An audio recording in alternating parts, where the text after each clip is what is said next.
Hey guys, so this is my video about hashtag change career mode, and yeah, this is a movement, if you guys didn't know, started by CaniSports, and basically is trying to get the attention of Roy Hodgson, and yeah, this is just going to be some of my thoughts on what we can change in career mode. You guys may not know about me is I started most of my video game playing football games was on the Pro Evo series. I was a diehard Pro Evolution Soccer winning 11 player, and I just loved their career modes. What I really loved and what I wish we could have in FIFA is that after every single match you would see that every single player, you would kind of see their stats kind of just started like leveling up. They would just level up just a little bit, kind of like the experience bar that you get after you defeat someone in Final Fantasy or Pokemon. You see that experience bar go up just that slight bit, and it was just so rewarding, and it was so it motivated me to play the next game, and it was really cool. And also in Pro Evolution Soccer, you could specialize the experience and stats through training, so you could tell a player to go, oh, this player has a deficiency in shooting and dribbling. You could focus them on shooting and dribbling, and their stats would be accelerated and would grow a lot better in those stats. And I don't know why, you know, it's a manager mode. Why wouldn't you? Obviously, if you were a real life manager and you know this player is a great shooter, but it isn't so great on the ball, then you would actually, you know, probably tell them like, hey, maybe you should focus on your dribbling skills. I really like the way that 2K does it.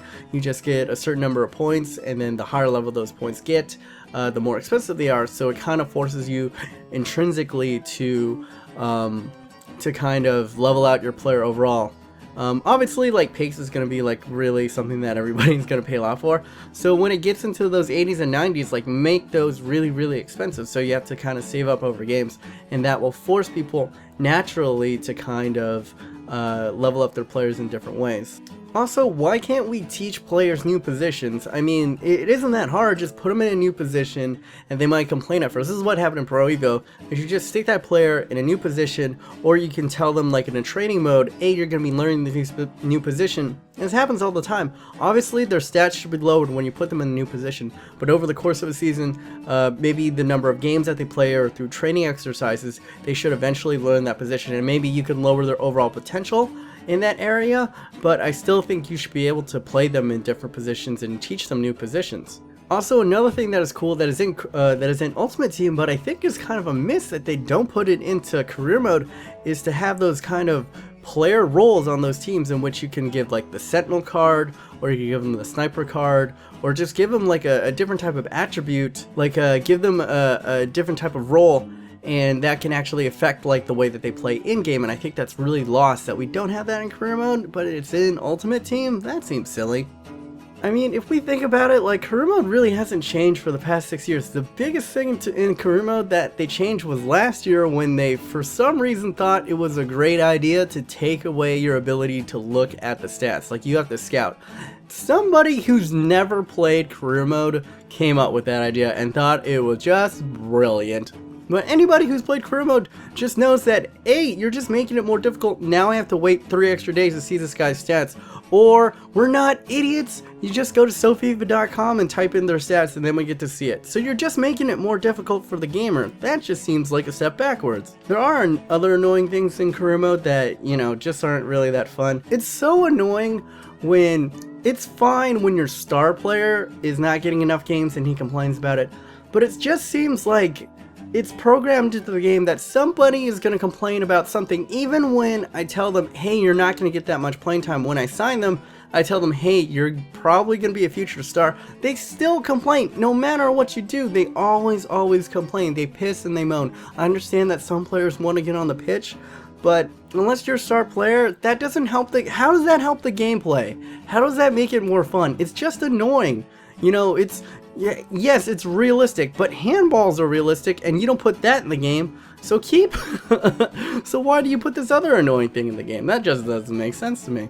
Another annoying thing to me is when your star player is just scoring loads of goals, you're leading the league, you're on top of it, you're on your way to a championship, January window comes upon you, and boom, your star player, your Cristiano Ronaldo, just wants to up and leave, it says that he's happy, he says that he's in excellent form, and he's just doing amazingly well. What player wants to leave in the middle of the season? I understand it's realistic if a big time player like a Ronaldo or Beckham has accomplished everything at that club and they want to move on and do something else. That's realistic. But more often than not, usually your star player is just like, I'm gonna leave. I don't care what you say. I'm just gonna leave. And you have no say on it. All you have to do is just pray when you hit that advance button that they change their mind. That's it. You don't get to talk to them at all.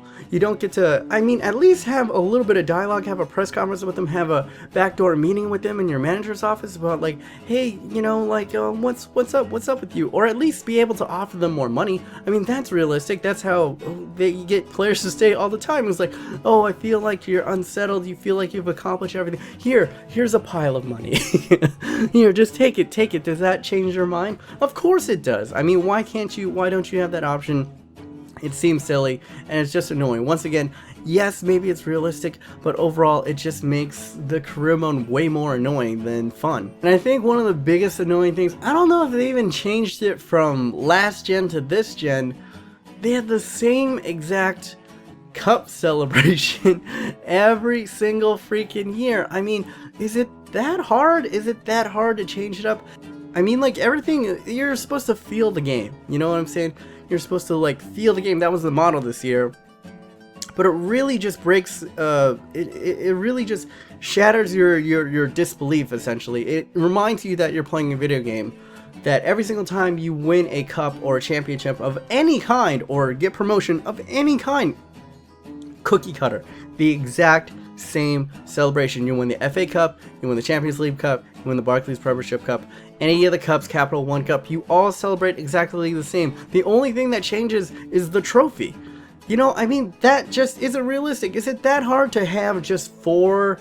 I mean, you have, what, like 70 different celebrations in the game. You couldn't record 4 different celebrations for the different cups. I don't mind if the Barclays Premiership Cup is the same every single year, but the Barclays Premiership Cup celebration should not be exactly the same as the Capital One celebration. Now that I started my road to glory and I actually worry about finances more, I think it would be really cool if you could set prices on concessions, set prices on tickets, set prices on merchandise.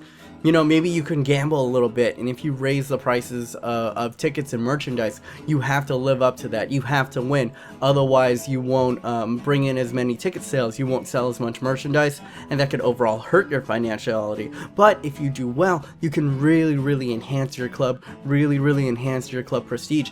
And the way that you play manager, the way that you dictate prices can overall affect how much funds you get at the end of the season. That'd be really cool, like macro management. The career mode nerds would really kind of get into, and we could all, like, you know, just type on Reddit and the forums, and it's like, oh, you gotta set it this price and that price. And I think it's just a really fun little bit of metagame that would add a little nice wrinkle to career mode. I mean, it's called manager mode, and I can't even remember a time that I ever see my avatar. I think it would be really cool if you could customize your avatar and you'd actually see him. Like, I want to see custom B- in there, you know, fat portly dude or skinny whatever dude, however you want to do him, with a big old afro. And I want to be, you know, like run over onto the pitch and celebrating with my boys.